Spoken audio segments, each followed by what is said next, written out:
सद्गुरुदेव भगवान की जय। श्री सीताराम सरकार की जय। श्री राधा रमण लाल की जय।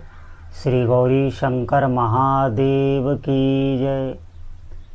सभी दर्शकों और भक्तों को कोटि कोटि प्रणाम। सबको प्रेम भरा जय जय श्री राधे, जय जय श्री सीताराम। जितने भी साधक हैं, भक्त हैं, बहुत ही ध्यान से सुनेंगे।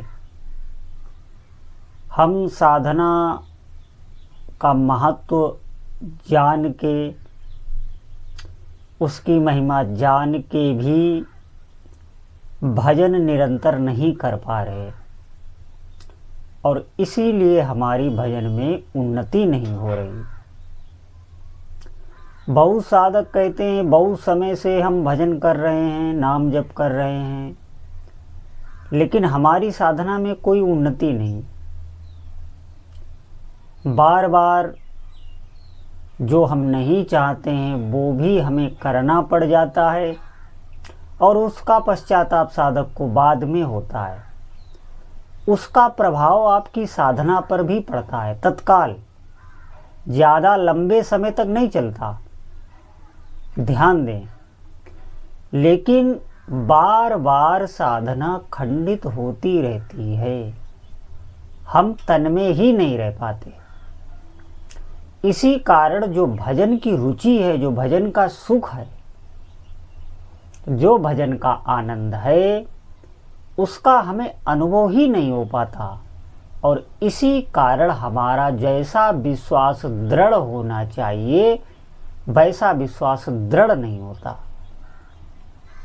देखिए, हमारा भोगों के प्रति जैसा विश्वास दृढ़ है तो आप देखेंगे कि हम बैठे हैं लेकिन मन स्वतः निकल जाता है और भोगों का संकल्प विकल्प करने लगता है।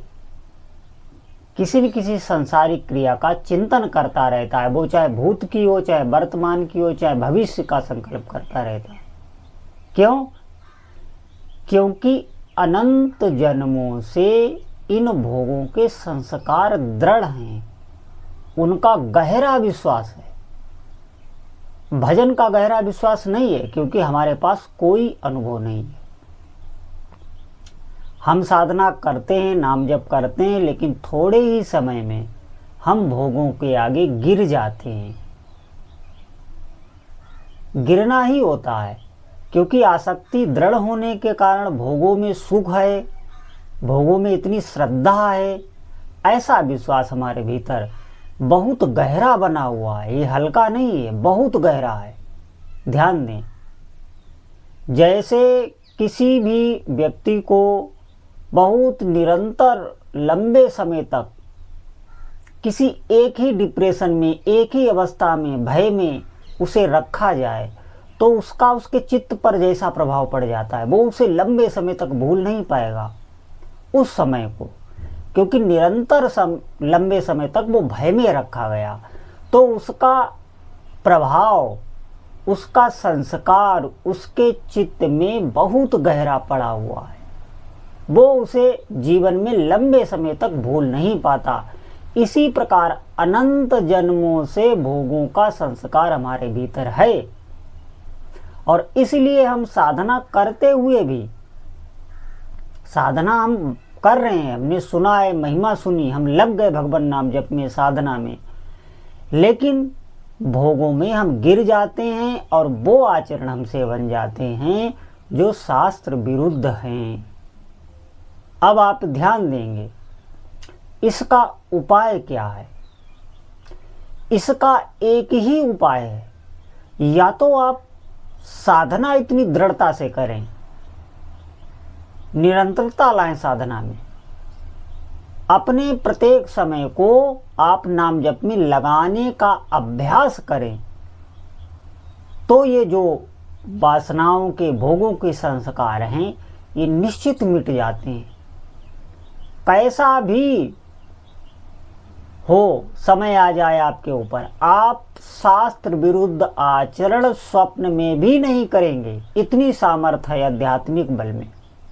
ये काम, क्रोध, लोभ, मोह, इनको सिर्फ नाम जप से ही जीता जा सकता है, और कोई उपाय नहीं। और ये नहीं है तो फिर आपको वैराग्य धारण करना होगा। कितना भी मन संकल्प विकल्प करे, कितना ही मन भोगों की तरफ भाए, आपको वहां से हटना होगा, आपको अपने को बचाना होगा और नाम जप करना होगा। ये दो मार्ग हैं। या तो आप निरंतर की अवस्था में आए, आपका मन गया, मन को जाने दीजिए, आप ना जाएं, आप अपनी इंद्रियों को ना ले जाएं और आप बार बार नाम जप में मन को लगाने का प्रयास करें और अपने इष्ट देव से प्रार्थना करें। तो फिर आप देखेंगे कि आपकी साधना अब बाधित नहीं हो रही। बाधित होने के कारण ही हम असफल हो जाते हैं और समय थोड़ा लंबा हो जाता है, इसलिए हमें अश्रद्धा होने लगती है। जल्दी अगर आपको लाभ चाहिए तो निरंतर की अवस्था में हर समय बार बार ध्यान करें नाम जप का, कि नाम जप हो रहा है कि नहीं हो रहा है। बार बार ऐसा आप करेंगे, अभ्यास करेंगे, तब आप पर कृपा होने लगेगी, स्वतः नाम जप होने लगेगा। और जो मन आपका मलिन वासनाओं में भोगों में जाता है, आप रोक नहीं पाते, उसे नाम जप में ऐसा दिव्य आनंद, ऐसा सुख मिलने लगेगा कि ये सब धो जाएगा। जितने भी चित्त में संस्कार हैं, कई जन्मों के होते हैं, हमारी बात पर ध्यान दें साधक। इसीलिए भजन करते हुए भी हम गिर जाते हैं, क्योंकि भजन का अभी इतना तपोबल हमारे भीतर नहीं आया है, जो हमारे भीतर इतनी आध्यात्मिक शक्ति हो कि मन को जहाँ का तहाँ रोक दें। ये भी अवस्था आ जाती है, लेकिन इसके लिए जप चाहिए। जितना अधिक आप जप करेंगे उतना ही आपका मन शांत होने लगेगा, स्थिर होने लगेगा, आनंदित होने लगेगा। इस बात पर आप विश्वास करें।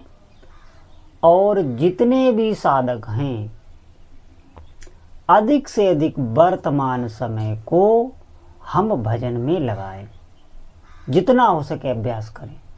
वर्तमान समय को अगर आप भजन में लगाने लग गए तो फिर आप अब चिंता ना करें, आपका भविष्य दिव्य होने वाला है, बिल्कुल। और आपको अनुभव में भी आएगा, जो मैं बता रहा हूँ वो अनुभव में आएगा। क्यों? क्योंकि आगे का मार्ग दिखने लग जाता है। इसीलिए हम नाम जप इकट्ठा करें, जितना हो सके नाम जप करें। नाम जप की एक स्थिति है, नाम जप जब आपका कोटा पूरा हो जाएगा तो निश्चित आप आनंद में रहने लगेंगे, शांत रहने लगेंगे। इतना भगवान नाम जप का प्रभाव है। लेकिन हम भजन तो करते हैं थोड़ा और विषयों को भीतर झोंकते रहते हैं, संसार की वासनाओं का चिंतन करते रहते हैं, और चिंतन होने के कारण फिर हमें क्रिया भी करनी पड़ जाती है। इसलिए हम समय ही ना दें, वर्तमान समय को अधिक से अधिक आप भजन में लगाएं। ये भोगों का संकल्प होना, ये बहुत प्राचीन हमारे भीतर संस्कार हैं, इस बात को समझें। बहुत दृढ़ बैठे हुए हैं, बहुत गहरा उनका विश्वास है। इन सब को अगर आपको काटना है तो आज से ही नाम जप आरंभ कर दें। भगवान नाम जप में जितनी सामर्थ्य है उतनी साधना आप, और कोई भी साधना आप करें, ऐसा प्रभाव नहीं है जितना भगवान नाम जप का है। आप इस पर विश्वास करके चलें, आज से ही भगवान नाम जप आरंभ करें। आपको थोड़ा सा भी अगर आनंद आने लग गया तो ये जितनी मलिन वासनाएं हैं, भोगों का चिंतन है, ये सब हटने लगता है, सब हटने लगता है, और आनंद ही आनंद भीतर उमड़ने लगता है। तो सभी साधकों से प्रार्थना है कि आज से ही अधिक से अधिक भगवान नाम जप करें। बोलो जय जय श्री सीताराम।